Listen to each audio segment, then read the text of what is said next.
En su alcoba, Hokyu iba y venía mientras sus sirvientes acababan de vestirlo. Con las últimas joyas a medio engarzar, el príncipe Hokyu salió de allí y se dirigió a la sala donde los esperaban los consejeros. «¿Qué sucede?», les preguntó. «¿Cuál es ahora la causa de la amargura?». El anciano consejero, que siempre se atrevía, ese mismo se atrevió a decir lo que los demás silenciaban en medio de sus gargantas. «¿Cuál es la causa?», preguntas. «La causa es que muchos nos están abandonando, príncipe Hokyu. Nos abandonan quienes parecían los más fieles allegados a esta casa, príncipe. Hay deserción en el ejército, hay odio y dolor en el pueblo. La casa de Molismos se fortalece y todo la alienta a la rebeldía. Un levantamiento contra tu mando está cerca, Hokyu, príncipe Hokyu». «Soy el legítimo gobernante de este país», gritó el príncipe. «Sí, el castaño es fuerte y un mal viento puede derribarlo», respondió el consejero. Hokyu permaneció en silencio, luego se sentó en su trono con los hombros vencidos. «Estoy solo». «No lo estás», dijo el mismo anciano. «Nos tienes a nosotros. Buena parte del ejército aún te responde, príncipe Hokyu, y sobre todo conservas la facultad de devolver al pueblo aquellas bondades que tu hermano le había concedido al pueblo y tú le arrebataste al pueblo. Vuelve a ganar el amor de tu gente, príncipe». La ira enderezó a Hokyu. «Me deben ese amor. Ocupo este trono por derecho sagrado, y no he hecho otra cosa que remediar las debilidades de mi hermano y retomar la herencia que por siglos del sol nos mantuvo donde estamos». Era evidente que aquel día la terquedad del príncipe no cedería paso al buen sentido. Los consejeros se lamentaron en sus corazones. «No importa lo que decidas», dijo otro de ellos. «Nosotros te apoyaremos, príncipe, y estaremos a tu lado hasta el final. Pero es deber decirte que te empecinas en desoír nuestra voz y que actúas ajeno a nuestras advertencias. Vuelve a meditarlo, por favor, príncipe Hokyu». Hokyu los desafió con la mirada. Se levantó y abandonó la sala con pasos sonoros.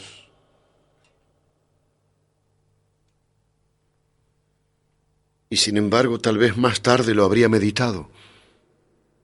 A pesar del desafío y de los pasos sonoros, Hokyu hubiera podido meditar y ceder al buen sentido. Pero no tuvo tiempo. Le faltó tiempo para ceder, porque la noche de ese mismo día la advertencia de los consejeros quedó confirmada en cientos de cadáveres.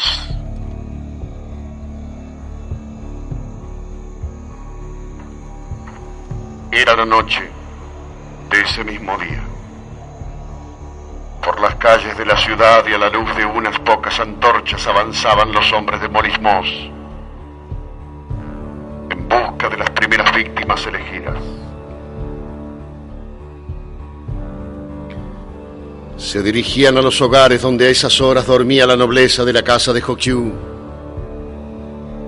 Iban allá los hombres de Molismos, iban a donde se prolongaba la sangre del príncipe, en las familias de sus primos, donde sus hermanas casadas procreaban la sangre. 20 hogares de la nobleza fueron atacados por sorpresa esa noche, sin que en la mayoría de ellos los soldados de Molismos hallaran resistencia de temer. En algunos casos los centinelas huyeron y las puertas acabaron cediendo a los embates. En otros, en cambio, los centinelas estaban al tanto de lo que ocurría y abrieron las puertas a los rebeldes. Dentro de las suntuosas viviendas de la nobleza nadie quedó con vida. Ni los hombres que intentaron defenderse, ni las mujeres, ni los niños que llevaban en sus brazos. Nadie. Tampoco las doncellas ni sus sirvientes. Finalmente las antorchas de los atacantes encendieron los tapices y los paños.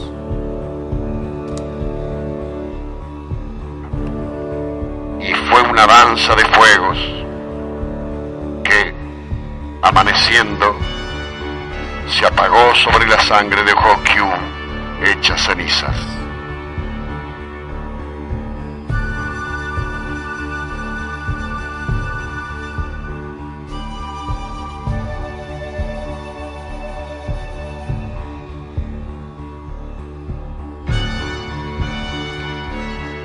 Por eso el príncipe no tuvo tiempo de ceder.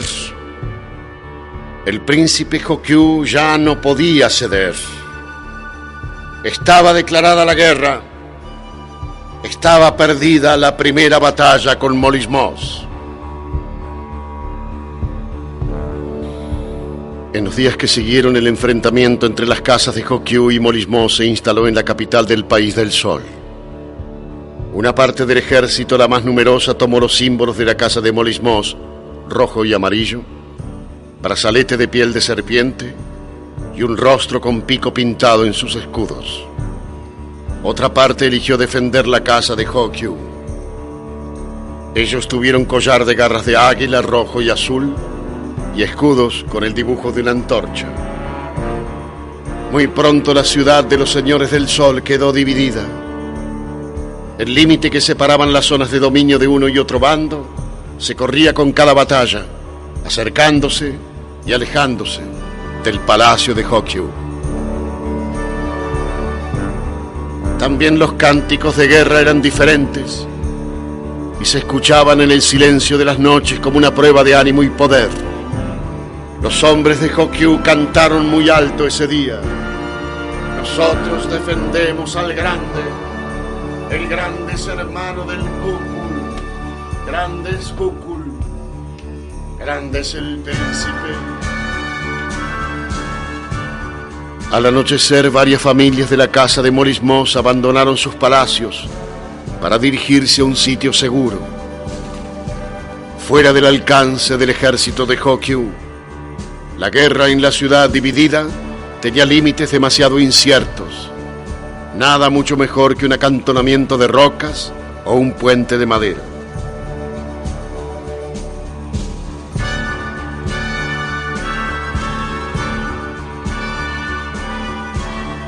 Los nobles se dirigían a unas antiguas construcciones que habían habitado las familias más poderosas del País del Sol y que habían sido abandonadas cuando se alzaron nuevos palacios a orillas de los canales. Las mujeres partieron llevando en sus brazos pequeños cofres labrados en los que guardaban sus alhajas. Las jóvenes doncellas cargaban niños que iban cubiertos con muchos paños lujosos. Los sirvientes se esforzaban en el acarreo de enormes jaulas atiborradas de pájaros coloridos, tapices, vasijas de oro. Mas todo lo que la nobleza de Molismos quería salvar del enemigo. Al frente de la procesión iban hombres armados. La ruta elegida para el traslado preveía bajar por el cauce de un río cuyas aguas se desviaban mucho más arriba para alimentar algunos de los grandes canales que abastecían a la ciudad. La larga columna avanzaba lentamente por el cauce angosto y hondo. El llanto de los niños acalorados bajo las telas suntuosas que los cubrían, el graznido de las aves enjauladas y el jadeo de los sirvientes que soportaban el peso de grandes cargas era demasiado ruido para andar con él a cuestas a través de una guerra. La casa rebelde había sido cuidadosa en guardar el secreto de este viaje. Pero en una ciudad dividida por límites inciertos, un secreto es difícil de guardar. Río arriba, los soldados de la casa de Hokyu acababan de terminar el pesado trabajo de abrir las compuertas. Y ahora miraban cómo el torrente tempestuoso en esa época del año se desbarrancaba por el viejo cauce. A mitad del cruce, la columna se detuvo a escuchar El río, lo mismo que ellos, venía cuesta abajo, de modo que los primeros en ver la abundancia de agua fueron los sirvientes más rezagados. ¡Agua! ¡Agua! ¡Agua! ¡El río viene! ¡El río se nos viene! ¡El río!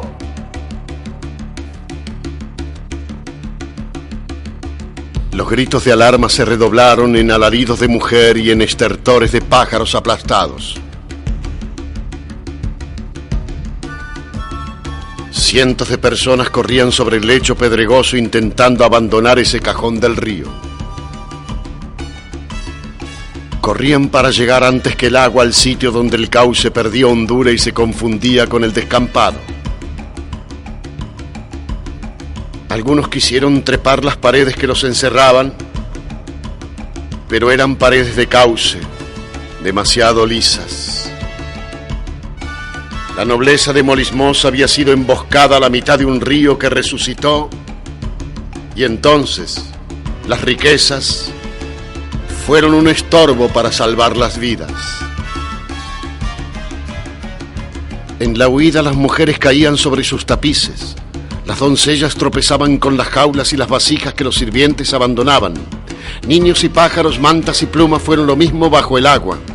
Ahora, los muertos imperdonables pertenecían a la casa de Molismos. Ahora, la guerra no tenía regreso.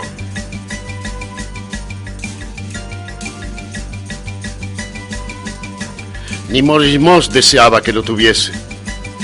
Él y Drimus habían ideado paso a paso esta rebelión, y nadie más que ellos conocía el nombre del que estaba esperando en la otra orilla.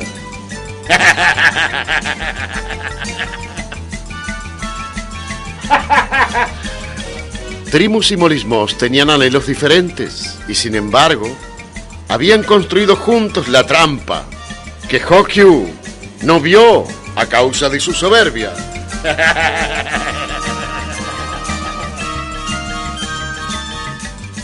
Molismos quería el reinado de su casa sobre el país del sol. Drimus, el jorobado, el reptante, el contrahecho, quería ver a Misáyanes reinando sobre el mundo.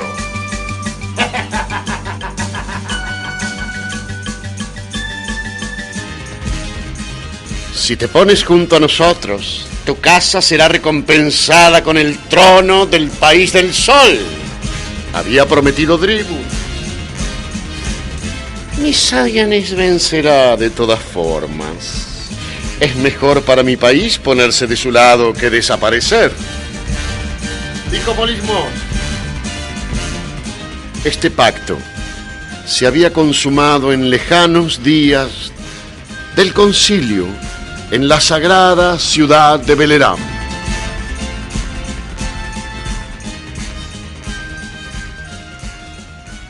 La guerra en el país de los señores del sol se hacía larga. Muy pronto ambas casas necesitarían reforzar la capacidad de sus ejércitos.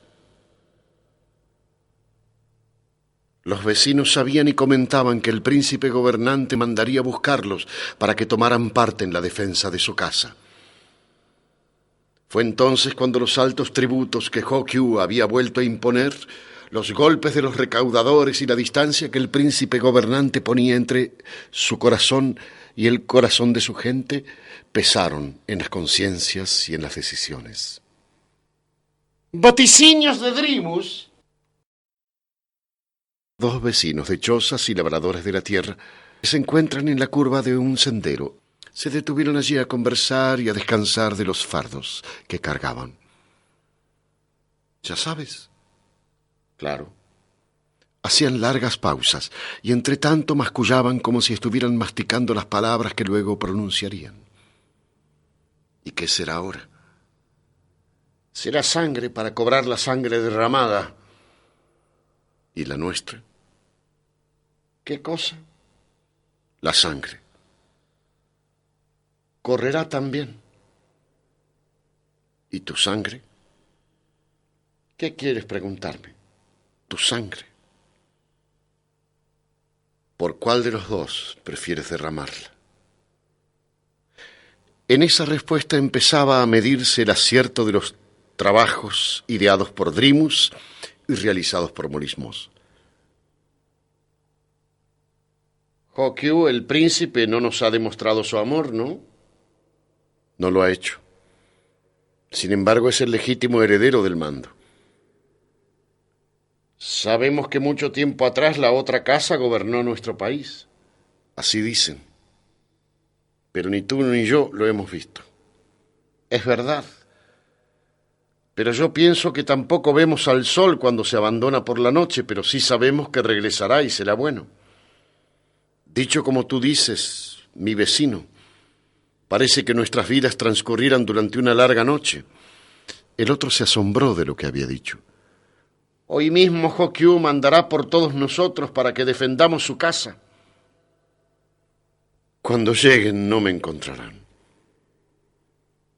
¿Qué harás, mi vecino? Sé que Morismos ha dispuesto de un buen lugar donde proteger a las familias de los hombres que se unan a sus filas. Llevaré allí la mujer y los hijos.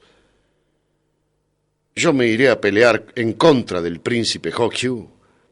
Tantas amarguras nos ha traído. Es grande decisión. Ya está tomada.